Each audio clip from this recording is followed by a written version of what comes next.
Hello दोस्तों, नमस्कार। आप सभी का स्वागत है TGR स्टैंडर्ड्स यूट्यूब चैनल पर। आज हम बात करेंगे रेलवे ग्रुप डी 2022 इसके बारे में। देखिए ग्रुप डी में कितने कितने क्वेश्चंस और कौन कौन से सब्जेक्ट से आ रहे हैं।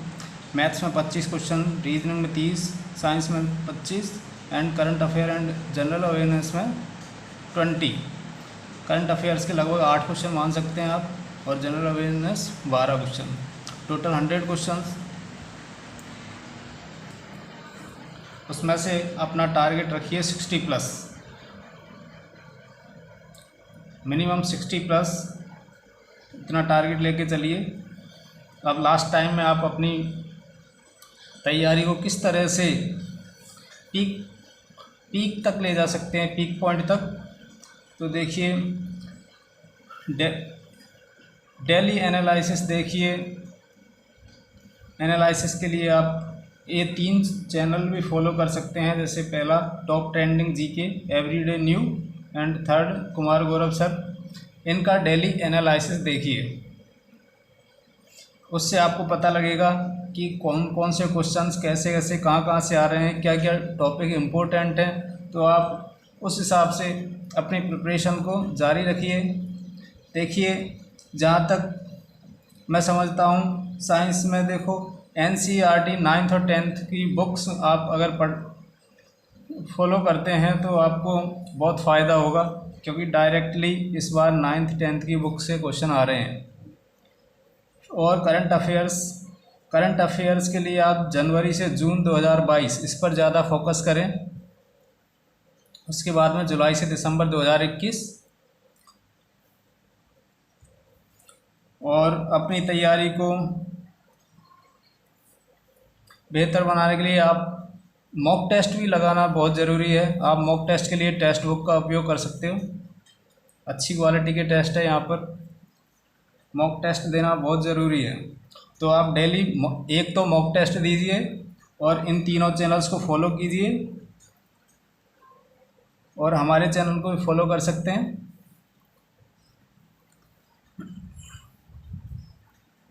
अब बात करते हैं, जैसे 25 तारीख को मेरा पेपर हुआ था 3rd शिफ्ट में, तो उसमें कौन कौन से क्वेश्चन आए थे देखते हैं ज़रा। लगभग पूरे क्वेश्चन मैंने यूट्यूब से लगभग 10-12 चैनल से मैंने पूरा निचोड़ 25 तारीख 3rd शिफ्ट का मैंने निकाला है। तो लगभग मुझे 90 क्वेश्चन तक मिल चुके हैं। मैं 90 क्वेश्चंस देख चुका हूं जो मेरे पेपर में आए थे, तो उनको डिस्कस करते हैं। सबसे पहले जीके और जीएस के क्वेश्चन देखते हैं।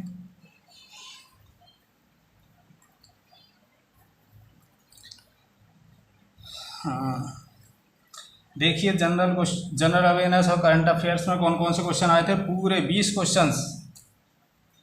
देखिए एक क्वेश्चन आया था त्यौहार से फेस्टिवल कि पोंगल त्यौहार कहाँ पे मनाया जाता है, तो तमिलनाडु। दूसरा क्वेश्चन था विश्व जल दिवस, वर्ल्ड वाटर डे 22 मार्च को मनाया जाता है। फिर यूनेप की फुल फॉर्म बतानी थी, यूनाइटेड नेशंस एनवायरनमेंट प्रोग्राम। फिर एक क्वेश्चन था हॉर्नबिल फेस्टिवल कहाँ मनाया जाता है, तो नागालैंड। 5वां क्वेश्चन है सर्वाधिक बोली जाने वाली तीसरी भाषा मराठी, सही आंसर मराठी था। फिर ईवी ब्रांड वीडा, ये कोई एक योजना है जिसका MOU मतलब समझौता हीरो मोटोकॉर्प के साथ है। इसका आंसर हीरो मोटोकॉर्प था। 86वां संविधान संशोधन 2002, ये क्वेश्चन भी आया था। ये कौन से अनुच्छेद से संबंधित है, कौन से आर्टिकल से संबंधित है, तो 21A 21A। केंद्र शासित प्रदेश यूनियन टेरिटरी में CM की अनुपस्थिति में कार्यभार कौन संभालते हैं, जब मुख्यमंत्री की अनुपस्थिति में कार्यभार वहाँ पर उपराज्यपाल संभालते हैं, डिप्टी गवर्नर। फिर कुल्लू मनाली स्थान ये कौन से राज्य में है, तो हिमाचल प्रदेश में है। फिर स्वराज पार्टी की स्थापना किसने की थी, तो क्वेश्चन देखो कैसे आया था स्वराज पार्टी की स्थापना एक तो मोतीलाल नेहरू ये तो दिया हुआ था, और एक चित्तरंजन दास जी का नाम देशबंधु के नाम से दिया हुआ था कि एक और अन्य पर्सन है जिनको देशबंधु के नाम से जानते हैं, वो कौन है? तो ऑप्शन में चित्तरंजन दास था, तो वो सही आंसर था। फिर इसके बाद में शक्ति आपराधिक कानून, एक कानून बनाया गया महिलाओं के लिए, तो ये कौन से राज्य से संबंधित है? ये महाराष्ट्र राज्य से संबंधित है। फिर भारतीय ओलंपिक संघ IOC के अध्यक्ष नरेंद्र सिंह बत्रा हैं, ये आंसर था। अंतर्राष्ट्रीय तिथि रेखा, कौन सी रेखा को कहते हैं? तो 180 डिग्री देशांतर रेखा। फिर सर्वाधिक बेरोजगारी कौन से राज्य में है? तो ये हरियाणा, टॉप पर हरियाणा, फिर सेकंड नंबर पर राजस्थान। फिर भारतीय सुपर कंप्यूटर परम प्रवेगा, जो कि पूर्ण रूप से भारत में निर्मित हुआ है, ये कौन सी संस्था ने बनाया है? तो IISc बेंगलुरु, भारतीय Indian institute of science Bengaluru, ये सही आंसर था। सरपंच, वार्ड पंच, पंचायती राज, मतलब पंचायती राज से ये क्वेश्चन था कि इनका कार्यकाल कितना होता है? तो 5 वर्ष होता है।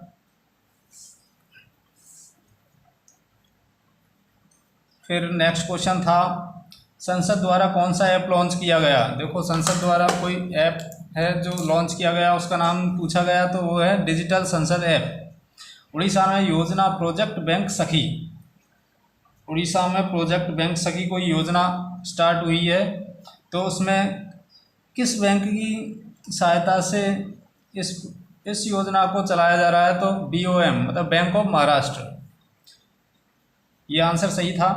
फिर खाद्य पुरस्कार, कुछ एक क्वेश्चन कुछ ऐसे भी था, खाद्य पुरस्कार किस यूनिवर्सिटी को मिला, या फिर कुछ अलग हो सकता है, इससे ही संबंधित था मतलब। फिर 20वां क्वेश्चन था लास्ट, लगभग हमें पूरे क्वेश्चन मिल चुके हैं। देखो, लास्ट 20वां क्वेश्चन ये था, गारो, खासी, जयंतियाँ पहाड़ियाँ कहाँ पे, किस भौगोलिक क्षेत्र से संबंधित है? ये था, तो ये प्रायद्वीपीय पठार में आती है। गारो, खासी, जयंतियाँ जो कि मेघालय राज्य में है, ये प्रायद्वीपीय पठार में आती है। तो ये हमारे करंट अफेयर और जनरल अवेयरनेस के पूरे 20 क्वेश्चन हो चुके हैं। इसके बाद में देखिए साइंस के क्वेश्चन भी लगभग पूरे मिल चुके हैं। पहला क्वेश्चन देखिए,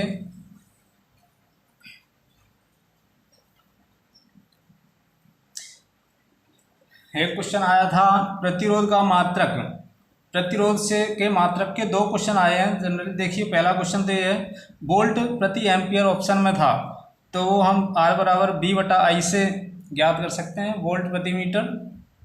तो एक क्वेश्चन ये था। दूसरा क्वेश्चन था मूत्र बनने का प्रोसेस, कि मानव शरीर में मूत्र बनने का प्रोसेस क्या है? तो 4 शब्द दिए हुए थे, उनको क्रम से बताना था। 4 ऑप्शन में सभी का अलग अलग क्रम दिया हुआ था, तो कौन सा क्रम सही था वो हमें बताना था। जिसमें था निस्यंदन, पुनः अवशोषण, उत्सर्जन, कुछ एक शब्द और था यहाँ पे, तो ये क्वेश्चन आया हुआ था। और ऐसे ही इसके जैसा ही, जैसे स्पर्म का पथ बताना था कि कहाँ से शुरू होता है और कहाँ तक, मतलब इसका कैसे आता है, मतलब कौन कौन से अंगों से संबंधित है। तो सबसे पहले वृषण में इसका निर्माण होता है, तो वहाँ से शुरू होकर लास्ट तक आता है। तो देखिए दिया हुआ था ऑप्शन में वृषण, शुक्रवाहिनी, मूत्रमार्ग, शिश्न, तो ये ऑप्शन सही था। इनको इधर उधर करके 4 ऑप्शन बना रखे थे, हमको सही क्रम बताना था। फिर इसके बाद में बेकिंग सोडा का निर्माण पूछा गया था। क्वेश्चन ऐसे था कि बेकिंग सोडा निर्माण के लिए NaCl के साथ में और क्या, कौन से पदार्थ का उपयोग किया जाता है? तो ऑप्शन में CO2 था, और भी कुछ था, तो वहाँ CO2 सही था ऑप्शन। फिर धावन सोडा के उपयोग से क्वेश्चन आया था। इसके चार उपयोग दिए हुए थे, मतलब उसमें एक गलत था, उसको बताना था कि इसमें कौन सा गलत है, कौन सा उपयोग नहीं है मतलब, तो वो सही आंसर था। फिर इसके बाद में कौन सी ऊष्माक्षेपी अभिक्रिया नहीं है, ये था। तो 4 अभिक्रियाएं दी हुई थी। अभिक्रिया वैसे शब्दों में लिखी हुई थी कि जैसे श्वसन अभिक्रिया,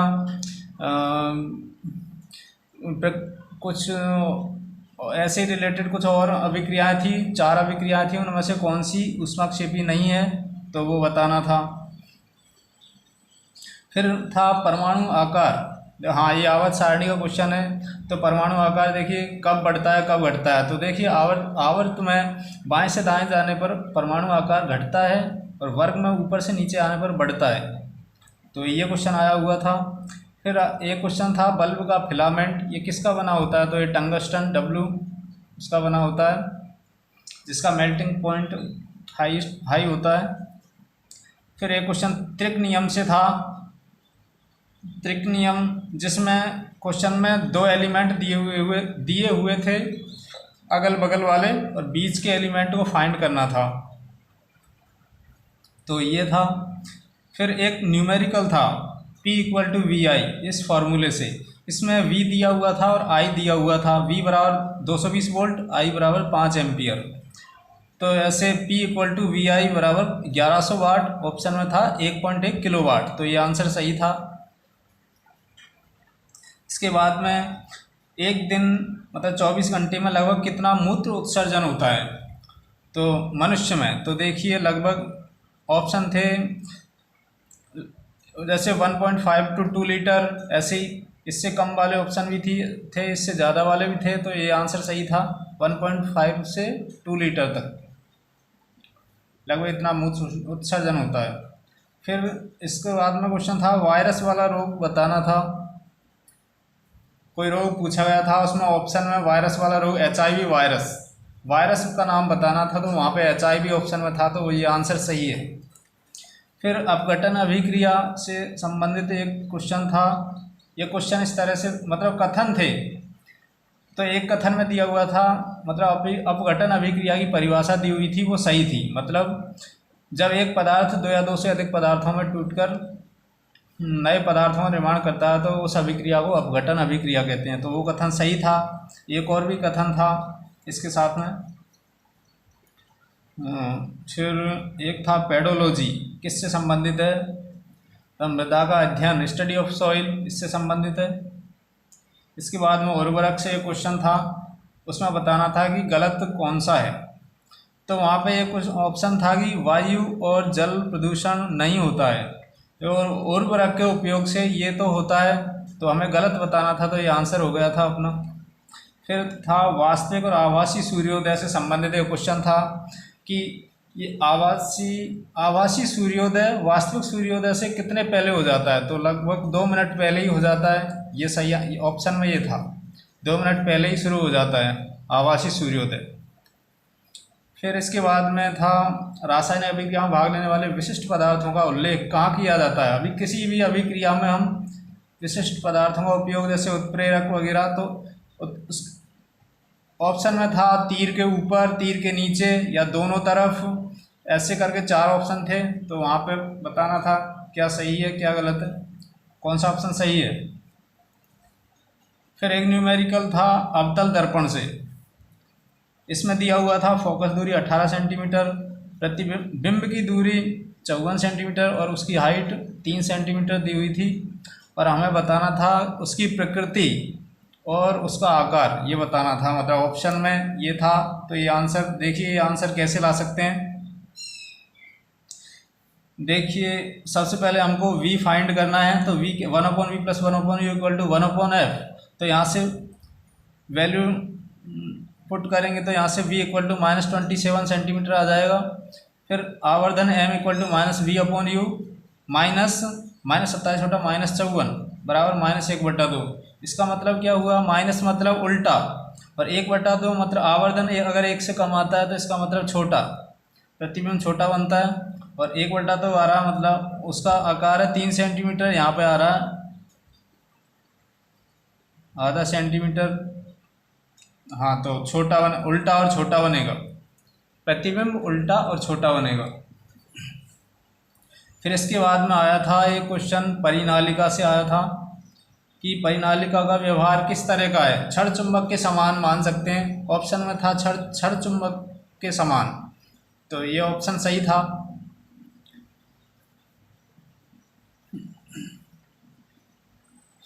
फिर था क्वेश्चन ग्रेफाइट से। ये भी क्वेश्चन, इसमें 2 कथन दिए हुए थे। इस एक कथन में था कि इसमें मुक्त इलेक्ट्रॉन नहीं होते हैं, तो वो कथन तो गलत हो गया। फिर दूसरा वाला कथन सही था, जो ग्रेफाइट के बारे में बता रहा था वो सही था, वो कथन पहला गलत था, दूसरा सही था। इसके बाद में था बाष्पोत्सर्जन कहाँ से नहीं होता है। पौधों में बाष्पोत्सर्जन की क्रिया ऑप्शन थे जैसे पत्ती से, तने से, रंध्र से। इसमें बताना था कहाँ से बाष्पोत्सर्जन नहीं होता है। तो देखो एक ऑप्शन था आंतरिक कोशिका से, इनर सेल से नहीं होता है, ये ऑप्शन सही था। फिर इसके बाद में था न्यूलैंड अष्टक नियम से क्वेश्चन था एक। फिर इसके बाद में हमें पूरे क्वेश्चन मिल चुके हैं साइंस के भी। इसके बाद में था एक बिंदु पर फोकसित, मतलब कौन सा दर्पण और कौन सा लेंस है जो प्रकाश की किरणों को एक बिंदु पर फोकसित कर सकता है। तो वो देखो अवतल दर्पण और उत्तल लेंस, ये ऑप्शन में था, ये सही था। फिर था चुंबकीय बल रेखाओं की विशेषताओं से था ये क्वेश्चन। 4 विशेषताएं दी हुई थी, उनमें से गलत कौन सी थी वो बतानी थी, तो गलत कथन बताना था, वो सही था। फिर एक प्रतिरोध का मात्रक से दूसरा क्वेश्चन ये था, देखो प्रतिरोध का मात्रक बताना था या तो वाट एम्पियर या फिर जूल एम्पियर स्क्वायर में बताना था। जूल प्रति एम्पियर स्क्वायर और सेकंड। तो इसको हम किस तरह से फाइंड कर सकते हैं, देखिए W = QV होता है, बराबर Q = IT और V = IR, तो I² RT। तो यहाँ से R = W/I²R, I² T। तो W मतलब वर्ग जो जूल में होता है, JUL जूल बटा एम्पियर स्क्वायर करंट धारा समय टाइम ये सेकंड, तो जूल प्रति एम्पियर स्क्वायर सेकंड, ये इसका मात्रक हो जाएगा। या फिर इसको बोल सकते हैं वाट प्रति एम्पियर स्क्वायर। तो ये साइंस के क्वेश्चन हो गए पूरे 25। पूरे क्वेश्चन रियल हैं। मेरे क्वेश्चन पेपर में आए हुए क्वेश्चन है। 25 तारीख 3rd शिफ्ट। इसके बाद में देखते हैं मैथ्स और रीजनिंग।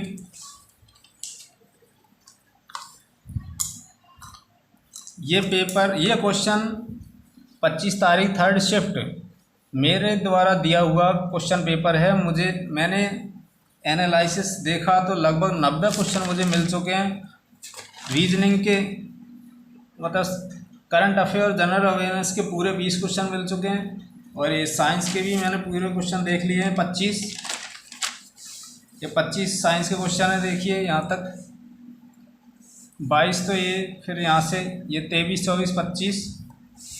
फिर इसके बाद में देखिए मैथ्स के क्वेश्चन।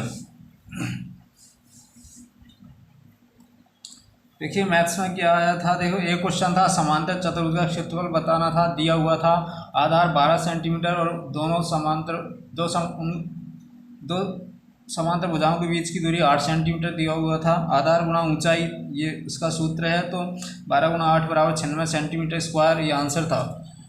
फिर दूसरा क्वेश्चन था 3 नल थे, उसमें दिया हुआ था कि एक नल, पहला नल मतलब वो 5 घंटे में किसी टंकी को भर सकता है, दूसरा 8 घंटे में भर सकता है, एक तीसरा नल जो उस भरी हुई टंकी को 10 घंटे में खाली कर सकता है। अगर इन तीनों को एक साथ शुरू किया जाए तो टंकी को भरने में कितना टाइम लगेगा, ये बताना था। तो 1/5 + 1/8 - 1/10 बराबर 9/40। फिर कितने टाइम में भर जाएगी ये टंकी, तो 40/9 = 4 से 4/9 घंटे। इतने टाइम में वो टंकी भरी जा सकती है जब तीनों नल खुले हों। फिर तीसरा क्वेश्चन था मैथ्स में, अंकित मूल्य दिया हुआ था 2000 रुपये, उस पर 2 बट्टे दिए हुए थे 10% और 15%। तो पूछा था कि इसका विक्रय मूल्य बताइए। तो देखो 20,000 × 90/100, देखो 10% कम करेंगे तो 90, तो 90/100, और फिर 15% कम किया तो वो 85%, मतलब वो सेलिंग प्राइस उसकी 85% होगी तो 85/100 सॉल्व करेंगे तो ये हमें 1530 रुपये इसका आंसर आएगा। फिर इसके बाद में गोले से संबंधित क्वेश्चन था। 4πr² की वैल्यू दी हुई थी, मतलब गोले के पृष्ठीय क्षेत्रफल दिया हुआ था 4πr² और उसका आयतन बताना था। तो देखिए 4 × 22/7 × r² = 616, r² = 616/4 × 22/7, जैसे 4 से इसको काटेंगे तो 4 × 4 4 × 5 20, 4 × 16 और 22 × 154। तो r² = 7 × 7, तो r = 7 आ जाएगा यहाँ से। अब यहाँ से इस गोले का आयतन 4/3 × 22/7 × 7 × 7 × 7, फिर 22 22 × 88 और 7 × 49, 49 × 88, इसमें बटा 3 करना है। 8 × 72, 2, 8 × 32 और 7 39,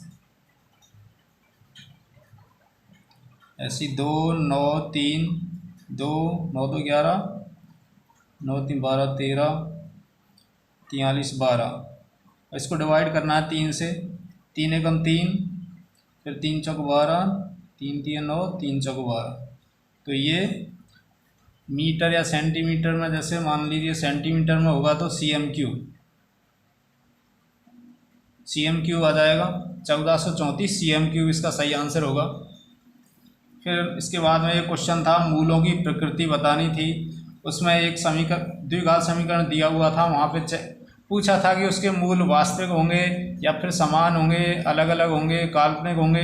तो वहाँ पे देखो विवेचक d = b² - 4ac से जब चेक करते हैं तो वहाँ पे b² - 4ac <0 आ रहा था, मतलब 0 से कम, नेगेटिव में आ रहा था, माइनस में। तो इसका मतलब क्या होता है कि मूल काल्पनिक हैं, तो वहाँ पे काल्पनिक वाला ऑप्शन सही था।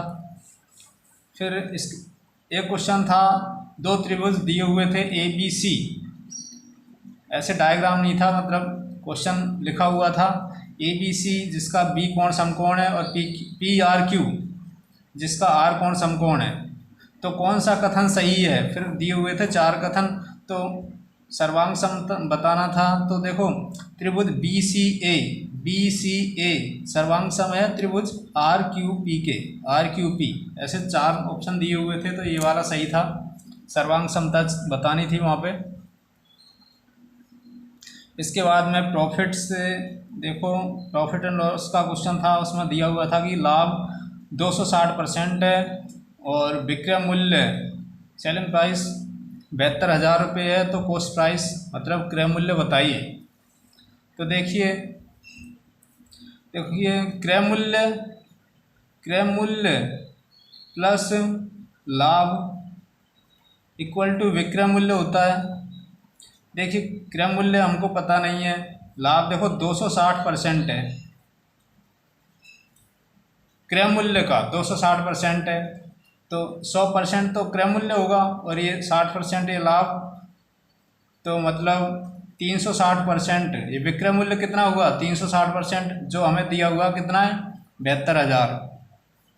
तो हमें 60% को बताना है क्रय मूल्य को, तो इससे 100% की वैल्यू क्या आ जाएगी 72,000/360 × 100। देखिए 360 से 720 2 बार कटेगा, 200 = 20,000 रुपये। तो उस वस्तु का क्रय मूल्य 20,000 रुपये आंसर होगा। 20,000 आंसर सही था। फिर एक क्वेश्चन आया था 17 और 68 का मध्यानुपाती बताना था। तो देखो मध्यानुपाती कैसे बताते हैं, 17 × 68 इक्वल टू, देखो 17 × 68 के गुणनखंड कर लीजिए, जैसे 2 × 2 × फिर 17, 2 दूनी 4 और 17 × 4 = 68, 68 आ रहा है, मतलब सही है। तो इसमें से 2 × 17 = 34, तो मध्यानुपाती 34 आ जाएगा हमारे पास, ये आंसर था। फिर इसके बाद में था एक दूरी चाल समय से क्वेश्चन था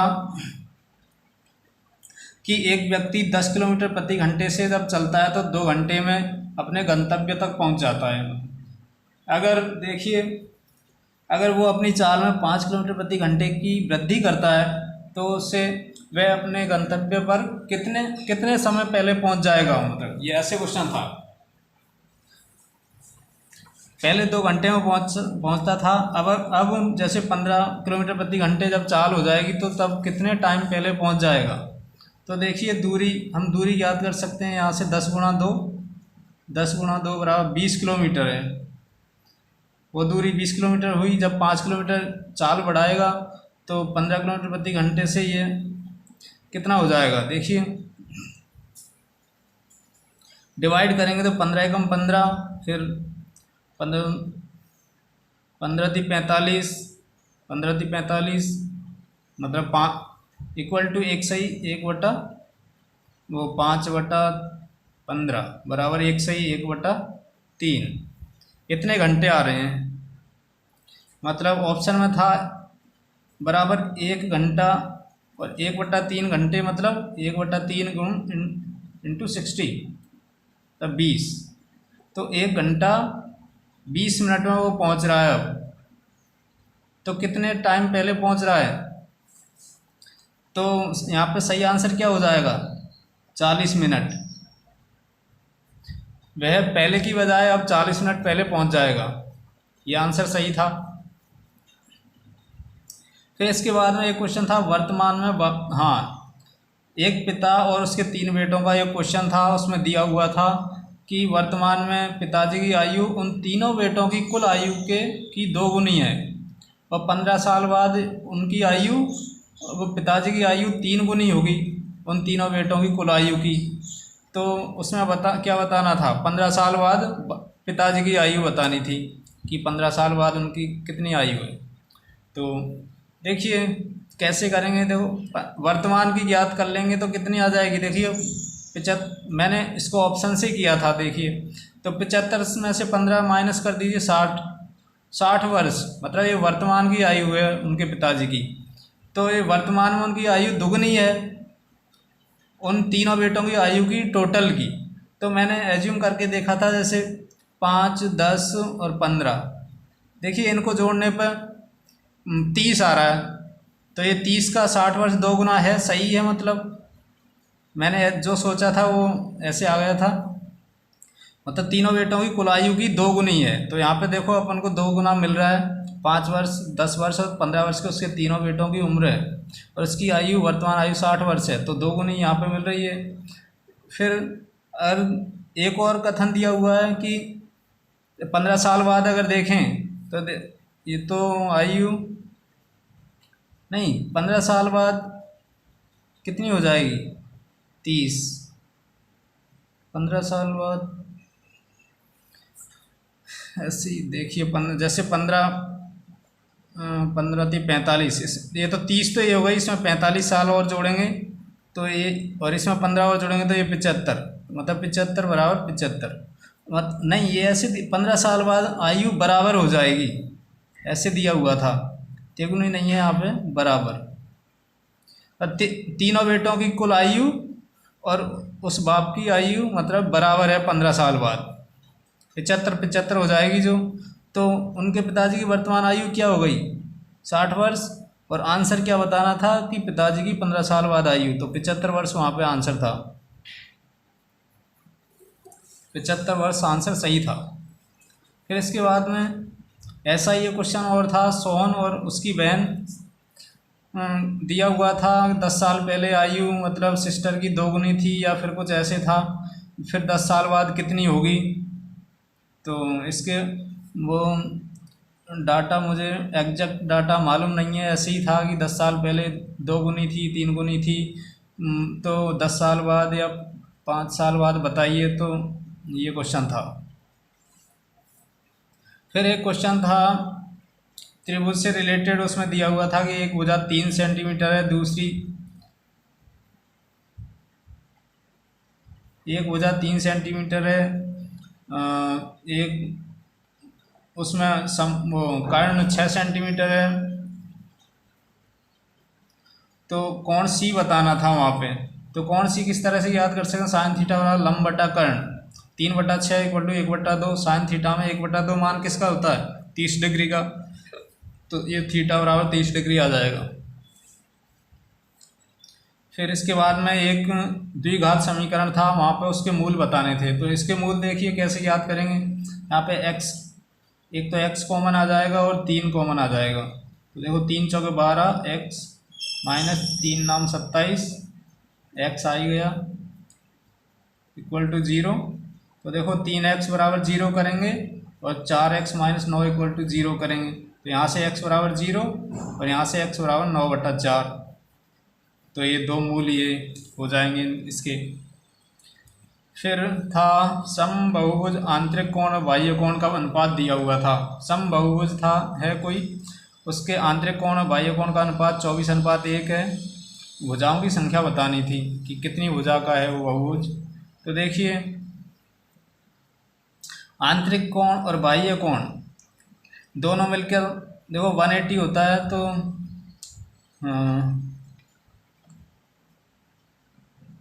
देखिए 24x प्लस 1x इन दोनों का योग क्या होना चाहिए 180 डिग्री। तो 25x बराबर 180/25 नहीं 180, x बराबर 180/25। फिर इसके बाद में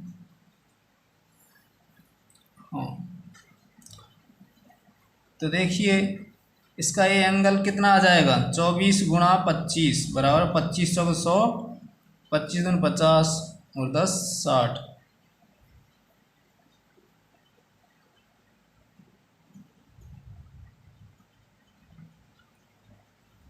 ये क्या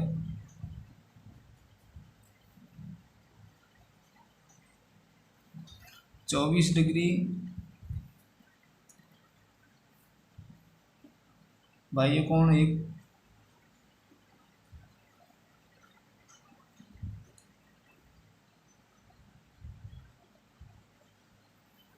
अरे सॉरी। तो इसका मान क्या होगा देखिए 25, 5 से काट लेते हैं चलो, 5 × 15, 5 × 30, 5 × 25। तो ये 36/5 लिखिए इसको।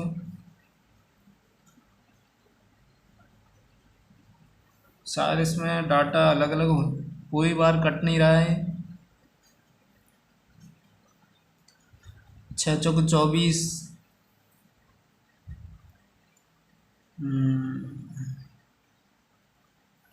तो इसमें भुजाओं की संख्या बतानी थी, चलो देखते हैं बाद में। एक क्वेश्चन था चतुर्भुज का, उसके चारों कोणों का योग अनुपात दिया हुआ था 2:5:7:10। तो बताना था वहाँ पे सबसे बड़े कोण और सबसे छोटे कोण का अंतर बताना था। तो देखिए चारों कोणों का योग कितना होता है 360 डिग्री।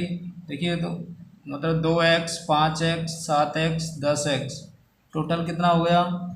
तो 7 7 14 10 24, 24x बराबर 360 डिग्री।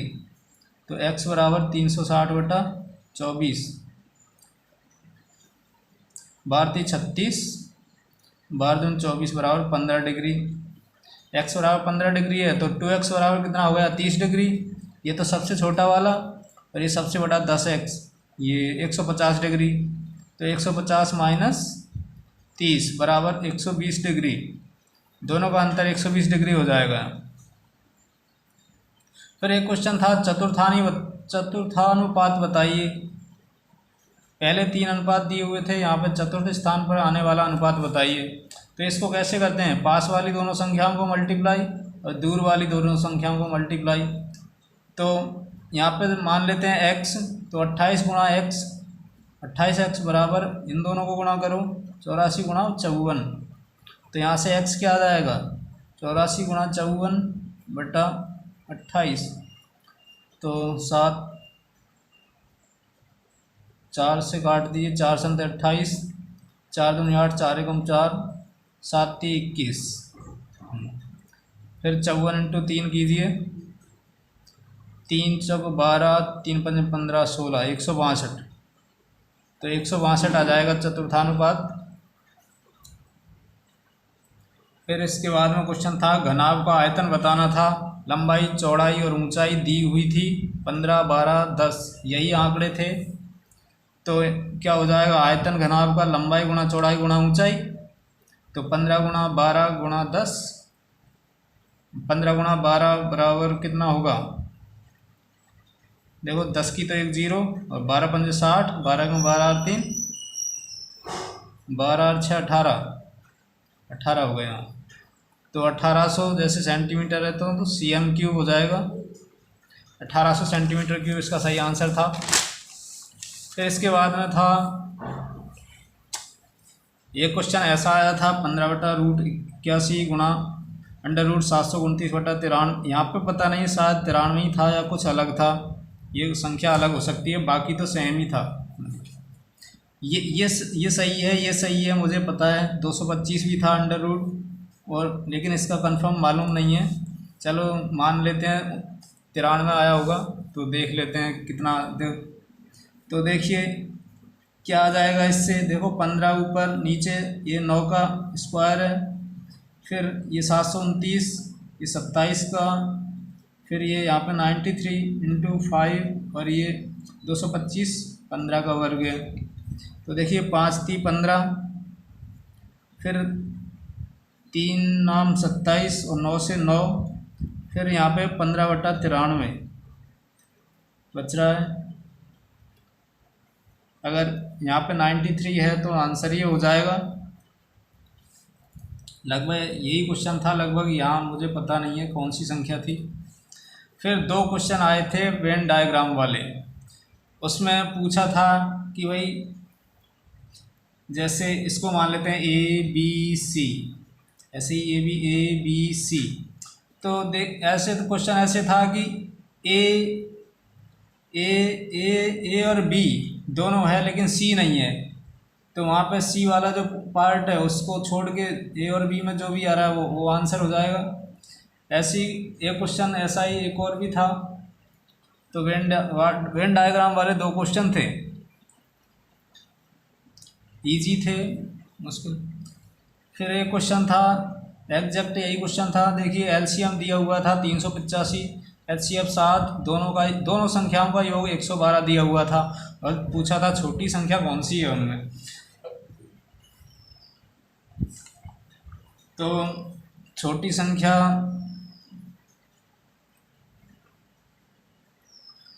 संख्या आंसर 35 आ जाएगा।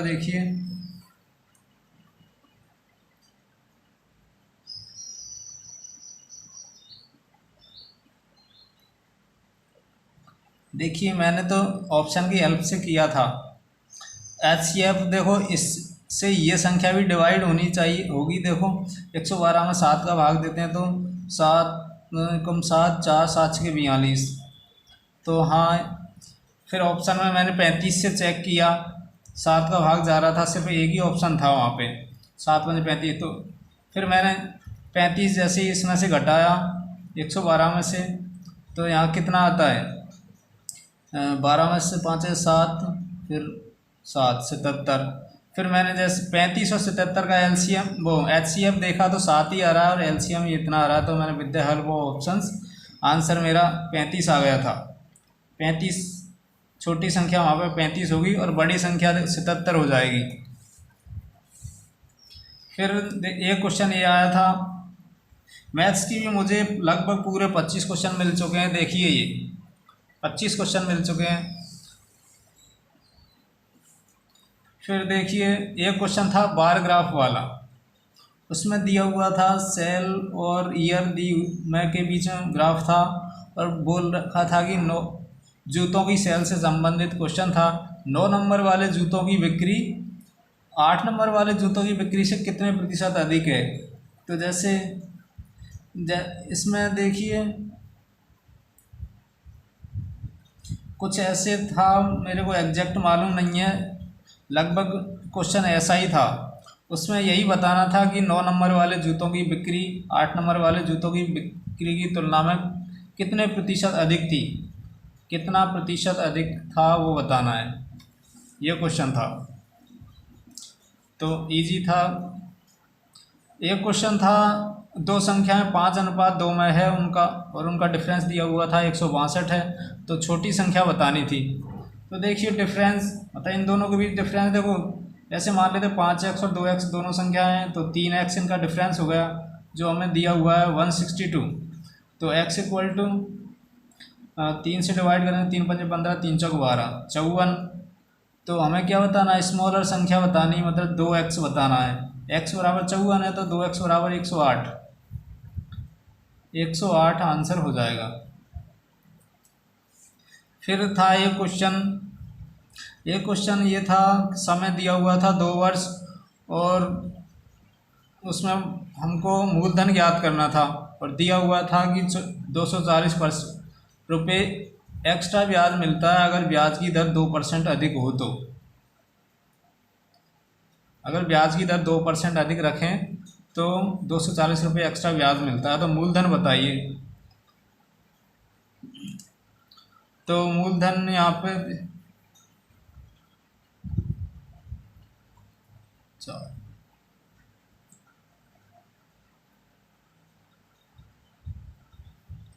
तो देखिए 2 दूनी 4, 4% बराबर 240, 60, 4% की वैल्यू 240 है।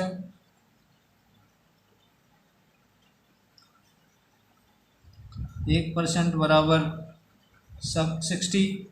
तो 100% की वैल्यू बतानी है हमें यहाँ पे। 100% मतलब हमारा मूलधन, 100 मूलधन है वो 100% हो जाएगा। तो इसको 100 से मल्टीप्लाई करेंगे तो ये कितना आ जाएगा, 6000।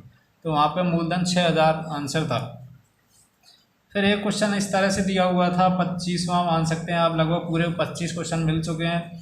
लगभग ऐसा ही क्वेश्चन था, उसके ऑप्शन भी बड़े बड़े ही थे, ऐसे ही क्या आंसर है कुछ मतलब पुट करके उसका आंसर ला सकते थे। तो मतलब ऐसा क्वेश्चन था। कहाँ पे है, अभी एक क्वेश्चन और था ऐसा ही।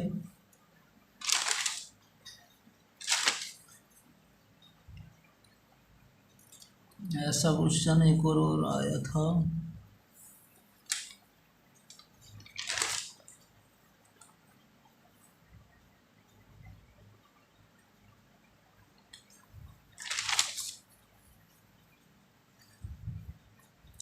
ऐसा ही क्वेश्चन एक और भी था, देखिए वो क्वेश्चन कुछ इस तरह से था।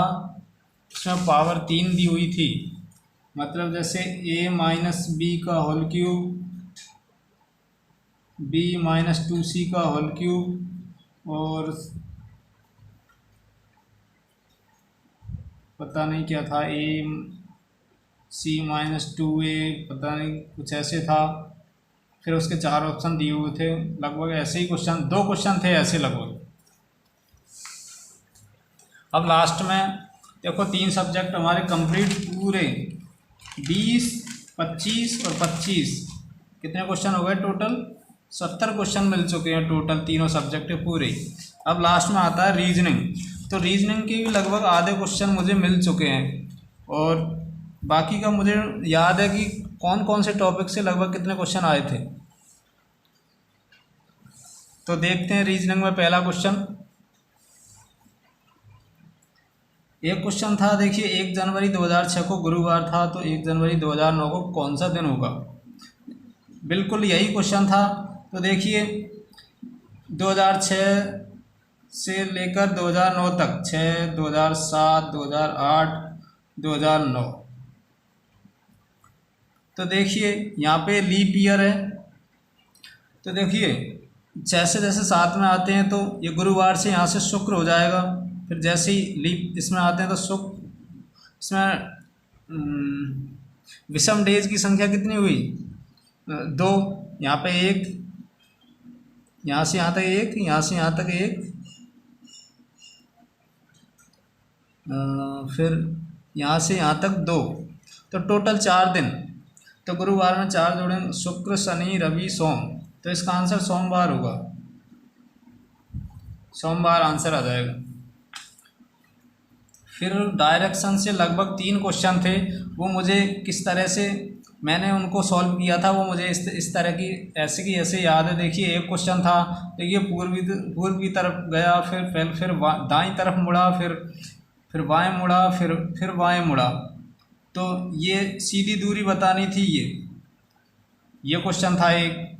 फिर ऐसे एक और क्वेश्चन था कि यहाँ से शुरू होता है, फिर ऐसे जाता है, फिर दाएं मुड़ता है, फिर दाएं मुड़ता है, फिर बाएं मुड़ता है, फिर दाएं मुड़ता है, तो ये लंबाई और ये लंबाई लगभग ये बराबर है।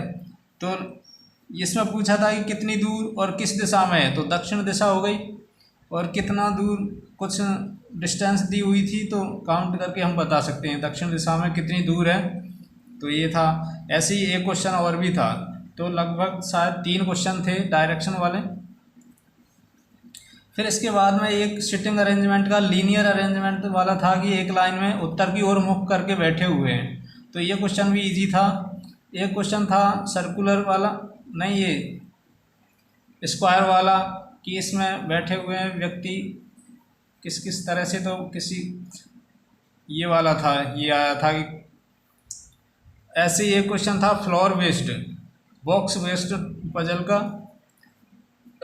सॉल्व करना था कि कौन किसके ऊपर है, कितने नंबर पे, नीचे से ऊपर से, ये बताना था। ऐसे एक क्वेश्चन था कि 6 या 7 स्टूडेंट दिए हुए थे, कि शायद 6 थे, कि उसमें पूछा था कि सर्वाधिक नंबर किस स्टूडेंट के आए, तो दिया हुआ था। फिर तो ऐसे था कि सबसे कम किसके, सबसे अधिक किसके, तो ये वाला क्वेश्चन था। एक क्वेश्चन था अल्फ़ाबेटिकल सीरीज, जिसमें नंबर दिए हुए थे और ये स्पेशल कैरेक्टर दिए हुए थे, और इसमें बताना था कि ऐसी संख्याएं बताइए जिनके ठीक पहले प्रतीक हो और ठीक बाद में विषम संख्या हो। ये क्वेश्चन बताना था। किसी भी संख्या के ठीक पहले तो प्रतीक और उसके ठीक बाद में विषम संख्या होनी चाहिए। ऐसी कितनी संख्याएं हैं, तो लगभग 3 या 4 थी शायद, या तो 3 या 4, मुझे एग्जैक्ट मालूम नहीं है, गिन के बताना था। फिर कोडिंग डिकोडिंग से लगभग 2 से 3 क्वेश्चन थे, लगभग 3 क्वेश्चन मान सकते हैं, 3 क्वेश्चन थे। फिर और मुझे एग्जैक्ट क्वेश्चन मालूम नहीं है। इस तरह से मुझे अब तक 90 क्वेश्चन मिल चुके हैं। ये पेपर मेरे द्वारा दिया हुआ पेपर है, मैंने इसका अच्छे से एनालिसिस किया है, पूरे यूट्यूब को खंगाल कर मुझे लगभग 90 क्वेश्चन मिल चुके हैं। फिर बाकी वाले क्वेश्चन अगर देखा जाए तो जैसे टॉपिक वाइज कथन निष्कर्ष के क्वेश्चन लगभग 1 मान सकते हैं, मुझे अंदाज़ा नहीं है कितने क्वेश्चन थे। फिर सिलोजिज्म के तो 2-3 क्वेश्चन थे। फिर सीटिंग अरेंजमेंट और पजल से 5 से 6-7 क्वेश्चन थे, 5-6 क्वेश्चन मान सकते हैं। फिर कोडिंग डिकोडिंग के भी 2-3 क्वेश्चन थे, सीरीज वाले भी 2 क्वेश्चन, लगभग 2 क्वेश्चन थे, डायरेक्शन वाले भी लगभग 3। हाँ, जैसे अभी मैंने बताया डायरेक्शन वाले 3 क्वेश्चन, और अल्फ़ाबेटिकल सीरीज के लगभग 2 क्वेश्चन थे। मैथमेटिकल ऑपरेशंस का शायद पता नहीं, या तो ये क्वेश्चन होगा या फिर नहीं था। फिर इनइक्वलिटी के 1 या 2 क्वेश्चन आए हुए थे, इनइक्वलिटी, और कैलेंडर से एक क्वेश्चन था, वो ये रहा, अभी बताया था कि 1 जनवरी 2009 को क्या होगा, अगर 1 जनवरी 2006 को गुरुवार था तो 1 जनवरी 2009 को कौन सा वार होगा, तो सोमवार, ये वाला। और लास्ट में एनालॉजी वाले 1 से 2 क्वेश्चन थे। तो इस तरह से हमने टोटल 100 क्वेश्चंस का एनालिसिस कर लिया है। मैं अब आगे भी एनालिसिस करना जारी रखूँगा, तो आप पूरा एनालिसिस आप बिल्कुल अधिकतम क्वेश्चन का एनालिसिस आप देख सकते हैं इस यूट्यूब चैनल से। मैं कोशिश करूँगा लगभग पूरे यूट्यूब में ढूंढने की, कि मुझे अधिक से अधिक क्वेश्चन मिल जाए और मैं आप तक पहुंचा सकूं। तो आप इस चैनल से भी एनालिसिस देख सकते हैं डेली। आप कोशिश कीजिए कि अब देखिए पेपर का लेवल लगभग मॉडरेट टाइप का ही है, न तो इजी न मुश्किल। अब देखिए मॉडरेट टाइप का किस तरह से है इस बार, क्योंकि हमें डायरेक्ट वन लाइनर वाले क्वेश्चन की तरह नहीं है, हमें चारों ऑप्शन को पहले अच्छे से पढ़ना पड़ता है, फिर उसके बाद में डिसाइड करना पड़ता है कि कौन सा सही है कौन सा गलत है। तो इस तरह से हमको सॉल्व करने में हर क्वेश्चन को तो टाइम ज़्यादा लग रहा है। तो इस तरह से हम बोल सकते हैं कि क्वेश्चन पेपर मतलब मॉडरेट टाइप का है, क्योंकि यहाँ पे टाइम कंज्यूमिंग अधिक है। क्वेश्चन लेवल तो नॉर्मली है, मतलब मॉडरेट टाइप ही है, लेकिन उसमें को सॉल्व करने में जो टाइम लग रहा है वो थोड़ा अधिक लग रहा है पिछली बार की बजाय। तो आप देखिए साइंस में कोशिश करिए एनालिसिस देख के कौन कौन से टॉपिक से ज़्यादा क्वेश्चन आ रहे हैं उस टॉपिक को क्लियर कर सकते हैं अभी जिनका पेपर नहीं हुआ। और करंट अफेयर्स आप जनवरी से जून तक इसको अच्छे से कर लीजिए। बाकी करंट के लगभग 7-8 क्वेश्चन आ रहे हैं और बाकी 12 से 13 क्वेश्चन स्टैटिक के हैं। तो आप करंट को आप जितना हो सके इस साइंस पर फोकस कीजिए। मेरा आपसे कहना है कि आप जितना कर सकते हो आप इस साइंस में इन 25 क्वेश्चंस को तैयार कीजिए। ये इसके लिए आप ये इन 3 चैनल्स को भी फॉलो कर सकते हैं, top trending GK, everyday new और एक कुमार गौरव सरकार। इनके वीडियो भी देख सकते हैं। आप देख सकते हैं कि कौन कौन से क्वेश्चन आ रहे हैं, कौन से टॉपिक से आ रहे हैं और हम उनको किस तरह से तैयार करें। आप इस पर ध्यान सबसे ज़्यादा दीजिए। अब लास्ट टाइम है साइंस, 10th की साइंस जो है NCERT आप उसको रट लीजिए। तो इस तरह से अपना वीडियो कंप्लीट होता है। कैसा लगा? Thank you.